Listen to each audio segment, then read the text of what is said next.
It's 8:11 now, and an interview that is going to make you cringe so hard that you're going to land on injured reserve. Also, Tom Brady denies that he's dating somebody, and nobody said he's dating. Oh, denies that he's okay. We'll figure that out. They're denying a story that doesn't exist. Got it. Well, if you're still confused about that, Yep, I am. you won't be after this edition of Weird World of Sports.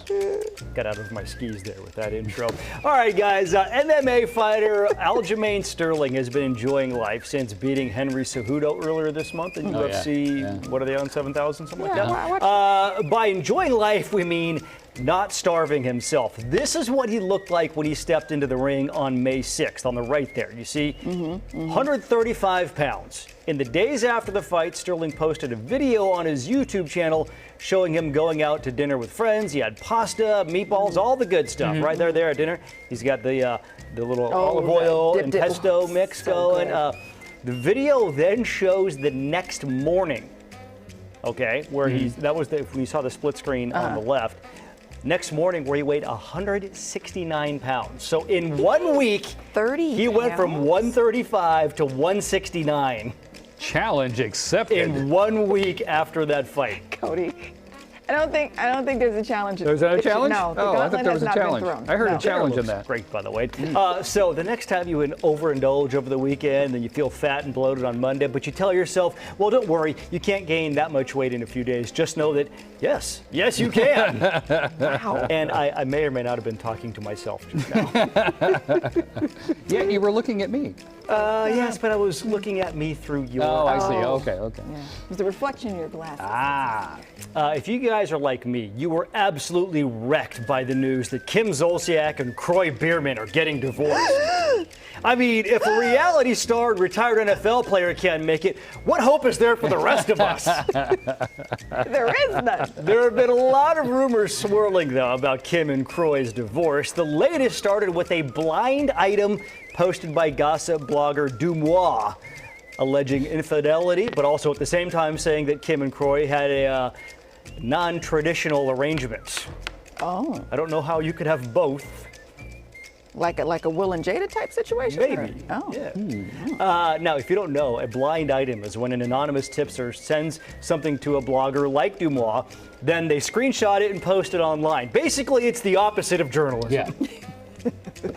In an example of marginally better journalism, TMZ is now shooting down those rumors. Oh. They cite sources close to Zolciak, who say that there was no cheating and no open marriage.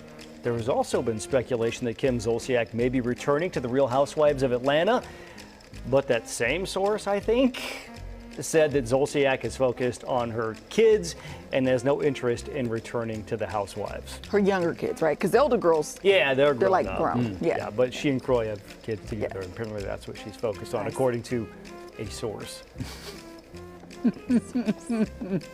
That might be the least journalistically sound story that has ever aired on this. All right, how about some more non-newsworthy updates about Okay. celebrity non-relationships? Sure. Reps for Tom Brady are denying speculation that he is dating, wait for it, Kim Kardashian. What? I should point out that I did not see a single story reporting that the two are dating. Nonetheless, reps for Brady felt the need to deny that Kimmy and Tommy are sitting in a tree. Oh my God. The New York Post reported that Kim called Tom because she's considering buying property in Bakers Bay, Bahamas, where Brady owns a house, as well as J-Lo, A-Rod, JT, MJ, and Rewith. Are we calling Reese Witherspoon? I gave her that one. I gave her that nickname because everybody else had one. I'm surprised you knew who I was talking about. Rewith. I think it's going to stick. Brady's rep said the two are, quote, friendly, and they both work with the same marketing guru for their clothing lines. You know who she could have called? A realtor.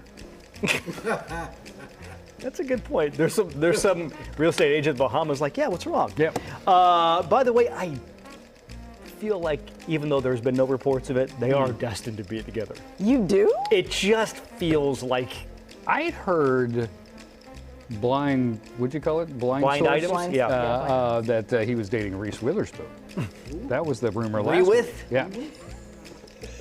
But apparently, he was just checking out some properties there too. You know. Yeah. I don't know. Whoever said men don't gossip? Rewind. I just feel like that there is such a symbiotic fame relationship between the two of them. It's a vortex that is that pulling. they would sell clothes. They would be. It's true. It would be like Ben and J-Lo, but times a million. Does anybody want to see that though? I don't know. I don't want to see that. All right, guys. Like a lot of broadcasters, ESPN has been looking for ways to take fans inside the game during live sports broadcasts. To that end, they've started interviewing players on the field during the game. Yes. Like while they're playing the game. Take a look at this clip, though, from a Mother's Day baseball game. Okay. 3-0 to Gorman. You know, we had Alex Cora on. I know your mom passed away when you were young. What does Mother's Day mean to you and your brother? Yeah, you know, what happened was unfortunate to me, but I have so many mother figures in my life, whether they have my last name or whether they don't. That was Red Sox first baseman Tristan Casas, who lost his mom when he was 9 years old. The proverbial internet agrees that on two things. One, that Casas handled that situation very well, He really and B, did. that the question was way out of line in those circumstances. Yeah. That he's literally has the chance of a big leaguer hitting a ground ball at him at 120 miles per Gosh, hour, that and was he's uncomfortable. answering questions about his mom who passed away. Yeah. Just and recently passed. It's not like Well, she was 9. He was 9 when she passed. when she. Oh, okay. But still, like, Yeah. Hey, what does Mother's Day mean to you? here's a hot shot coming at you. Tell me about literally the most traumatic thing that Yeah. happened in your life. And now here's a ball coming at your head. Yeah, a lot of people criticized ESPN's Carl Ravitch for asking the question. So far, I have not seen any comments from Casas on the question, but everybody did agree he handled it. Oh, Well, and he actually gave a very touching very answer, well. but do you think he got a heads up about the question because he did handle it so well? Do you think he I got a don't heads know. up? I don't know. That was uncomfortable. I mean, it's like Yeah. I can see asking the question. Could Maybe you? not during a game though. Like in an interview, like if we're going to sit down and talk. Yeah. Yeah. But hot shot to first. Oh, man. I feel like I that's an guess- opportunity for what's your favorite ice cream flavor? Yeah. Not let's go into the psychoses of The saddest moment losing of your your mom life. at night. Literally the trauma that you will deal with Yeah. your entire life. Okay. All right, guys, that was the weird world of sports. Sports for people who don't like sports.